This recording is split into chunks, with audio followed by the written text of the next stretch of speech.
बिस्मिल्लाहिर्रहमानिर्रहीम अस्सलाम वालेकुम। आप देख रहे हैं MGH स्टूडियो अपने होस्ट मोहम्मद जमाल के साथ। सऊदी अरब के हवाले से एक नई वीडियो लेकर आपकी खिदमत में हाज़िर हूँ। आज की इस वीडियो के अंदर हम बात करने जा रहे हैं सऊदी अरब में रहने वाले जो खारजी हैं, गैर मुल्की हैं, उनकी फ़ैमिली, उनके डिपेंडेंट, उनके मराफ़कीन या ताबईन, उनके हवाले से।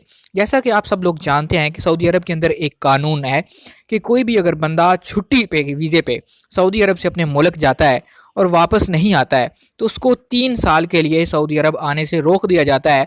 वो सऊदी अरब के जवाज़ात के सिस्टम में 3 साल के लिए ब्लैक लिस्ट हो सकता है।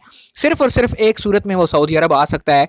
वो सूरत ये होती है कि जो उसका पुराना कफ़ील होता है जिससे वो छुट्टी जाता है, अगर वही उसके लिए कोई नया वीज़ा जारी करता है तो वो सिर्फ़ और सिर्फ उसी के वीज़े पर सऊदी अरब आ सकता है, वरना वो किसी भी दूसरे वर्किंग वीज़े पर सऊदी अरब नहीं आ सकता। तो आज हम बात करेंगे एक तो इस हवाले से, दूसरा उस हवाले से कि अगर कोई वर्कर जो है वो इस चीज़ की खिलाफ वर्जी करता है, एग्ज़िट री एंट्री कानून की खिलाफ वर्जी करता है, तो उसके जो ताबईन होते हैं, उसके जो डिपेंडेंट होते हैं, उसकी जो फैमिली होती है या उसके इकामे पे उसकी फैमिली के जिन लोगों के इकामे निकले हुए होते हैं, उसके बच्चों के, उसके बीवी के, क्या उन पर भी 3 साल की पाबंदी लग जाती है या उनका क्या तरीकाकार होगा। तो अगर आप इस हवाले से ये सारी मालूमात जानना चाहते हैं, इस वीडियो को मुकम्मल देखिए, चैनल को सब्सक्राइब कीजिए।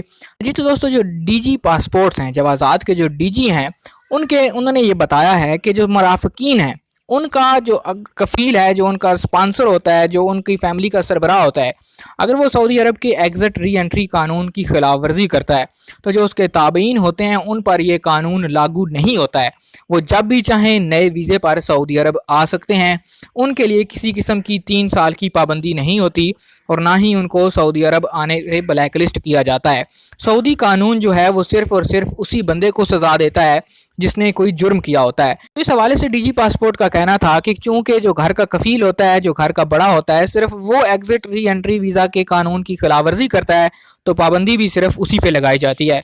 वो 3 साल तक किसी भी नए वीज़े पर सऊदी अरब नहीं आ सकता, लेकिन अगर उसका पुराना कफ़ील उसके लिए कोई वीज़ा निकालता है तो सिर्फ और सिर्फ उसी वीज़े पर आ सकता है। लेकिन जो उसके डिपेंडेंट हैं, जो उसकी बीवी है, जो उसके बच्चे हैं, सास ससुर, वो किसी भी दूसरे वीज़े पर सऊदी अरब आ सकते हैं, उनके ऊपर कोई पाबंदी नहीं होती।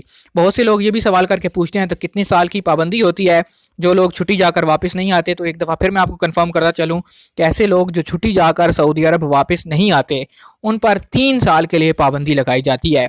3 साल के बाद वो दोबारा सऊदी अरब आ सकते हैं और इसकी जो मुद्दत है वो जिस दिन उनका वीज़ा ख़त्म होता है, जो आपकी एग्ज़िट री एंट्री लगी हुई होती है, जो उसकी आखिरी डेट होती है, जिस दिन वो ख़त्म होती है, उससे स्टार्ट करके आगे मज़ीद 3 साल तक वो उस पाबंदी का जो उनका इतलाक़ होता है, 3 साल पूरे होने के बाद वो कोई भी नया वीज़ा लेकर सऊदी अरब दोबारा आ सकते हैं।